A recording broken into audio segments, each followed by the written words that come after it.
ng law. Yes, kasi may limitation kasi ang power ng mga congressman or mga senador. Nakalagay po yan sa ating saligang batas. Ano ba talaga ang power ng isang congressman? Yes, ang mga congressman and senator, they have contempt power. Although yung contempt power, hindi yan nakalagay sa ating saligang batas. It is only an implied power of Congress. Wala nakalagay, if you read the Constitution, wala nakalagay sa Constitution na ang congressman or senador may contempt power. Oh. Implied power lang yan ng ating saligang batas sa mga congressman or mga senador. Implied power. But there is also an express power. And what is that express power? My express power is to conduct investigation. But my limitation, what are the express limitation? First, you should respect. You should respect the constitutional right of the resource person. Second, you can only conduct investigation in aid of legislation. It means yung mga limitation na sinasabi ko, MJ Anmar, ito yung express limitation. Ano ang mag-prevail?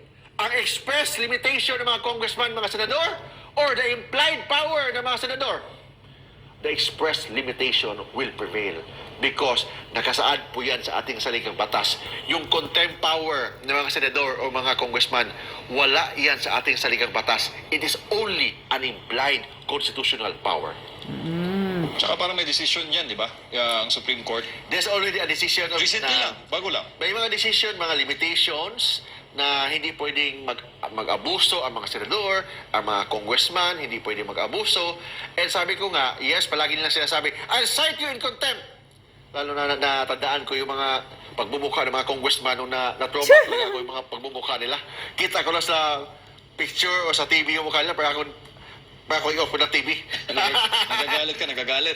Natuma ko sa pagbubukha nila. I cite, I will cite you in contempt. Contempt power. Contempt creator sila. I cite you in contempt. Yung mga contempt, yung mga cite in contempt na yan, yung mga contempt power ng mga congressman at mga senador, if you read the Constitution, wala iyan sa ating saligang batas. It is only an implied power ng mga congressman at mga senador. Ang may express limitation, and the express limitation will prevail over the implied power. And what is that express limitation? The congressman or the senator can only conduct investigation in aid of legislation, not in aid of prosecution or not in aid of election. And respect the power or respect the constitutional rights of all resource person. Hindi sila akusado. Resource person po sila. Therefore, dapat respetuhin po sila. Ang akusado nga, dapat nga respetuhin. How much more ang resource person? Correct. Bisita ang resource person. Paano mo i-treat yung mga bisita mo? Paano mo papunta sa bahay mo? Diba, bigyan mong kape. O, dito ka, kain tayo. It means you should be hospitable, you should be friendly. Hindi yung pagsalita ka parang didiktahan ka. Kung ayaw mo sa sagot, I cite you in contempt. Tama. Gusto mo sa sagot, okay. It means kayo na sumagot kung ayaw na sa sagot niya. Diba? So, kailangan natin may limitation talaga yung tinatawag na constitutional rights ng isang senador, and in relation, it should be balanced with the constitutional rights ng mga resource person. Exactly. Attorney. No. Ikaw, Hontiveros, tanungin kita, ano ng batas ang nagawa mo sa pag-imbestiga mo sa mga resource person mo doon sa against Pastor Kibuloy? Sabi mo, in aid of legislation. Ano ng batas ang nagawa mo? Sabihin mo nga, anong batas ang nagawa mo, nabuo mo sa pag-imbestiga mo sa mga witness mo against Pastor Kibuloy? Sabihin mo na lang, Risa Hontiveros, kasi sabi ni Maharlika, inutosan ka, may nag-utos sa inyo, si Lisa Butod Satanas, nasisirain ang reputasyon daw ni Pastor Kibuloy. In aid of politika, ipal ang ginagawa nyo. Pag-imbestiga kang Pastor Kibuloy. Isa pa itong mga ipal. Mga ipal na walang silbing mga yong-yong goons sa Congress. Mga contempt creator. I cite you in contempt. Ayan agad ang pananakot nila pag hindi ka sumagot sa gusto nila. Cite in contempt creator ang mga tanginang Congress nga na, yung mga party list na yung magbagito. Sabi pa ni Congressman Marcolita, yung mga baguhan dyan na nagpaipal-ipal sa Congress, sa House of Representatives, mga bagito, mga walang alam sa totoong mga hindi nagbabasa ng konstitusyon kung ano ang dapat kung ano ang dapat gagawin nila sa mga resource person. Puro nagpapasikatan. Sabi pa ni Congressman Marcolita, pasikat. Mga bagito. Ang galing, ang bilis I cite you in contempt. Lalo ka na, matandang Paduan. Ikaw, gigil talaga ako sa pagmumukha mo, party list Congressman Paduan.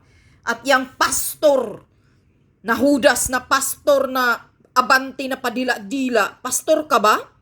Yang padila-dila mong nagkalat sa social media. Party list abante, pastor abante.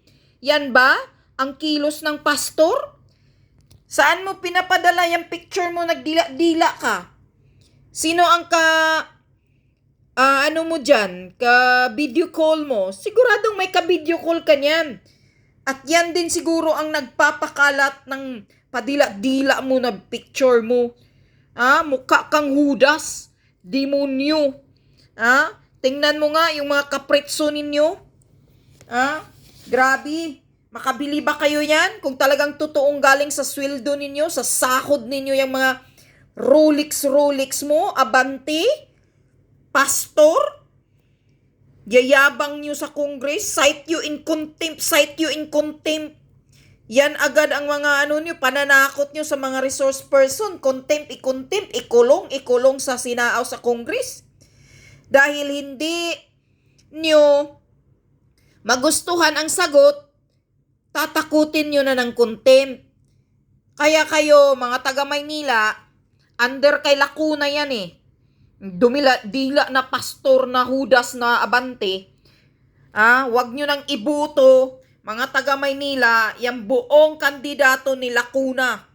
Dahil re-electionist yang si party list abante dyan na Judas sa Congress. Wag nyong ibuto yung abante na yan. Ang buong grupo ni Lacuna. Hanilit Lacuna dyan, Mayor Lacuna sa Maynila. Siguradong hindi yan mananalo. Kasi ngayon malakas ang Isko. Isko Moreno din ako. Yan. Huwag niyong ibuto na lahat ng kagrupo ni Lacuna. Hanilit Lacuna dahil andyan yan si Partilis Abante na pastor na bastos. At saka itong si Paduan, Partilis matandang Paduan, magaling din, mabilis din itong magsabi ng contempt, pakialamiro. Mukhang wala namang alam diyan sa Congress. Puro lang parang sumasalsal ng gulo. Katulad noong galit na galit si Congressman Marcolita. Paipal. Gusto lang sumasalsal sa gulo, sumasali-sali sa may nanggugulo. Kapal ng mukha ninyo dyan, mga contempt creator ng House of Representatives. Mga walang kwintang kayo. Dapat hindi na kayo ang makaupo dyan. Kayo ang mga mahiya sa sarili ninyo. Lumalamon kayo ng pera ng taong bayan. Ngayon, anong ginagawa ninyo? Inuubos ninyo ang pera ng Pilipinas. Kung saan ninyo dinadala, mga hinayupak kayo.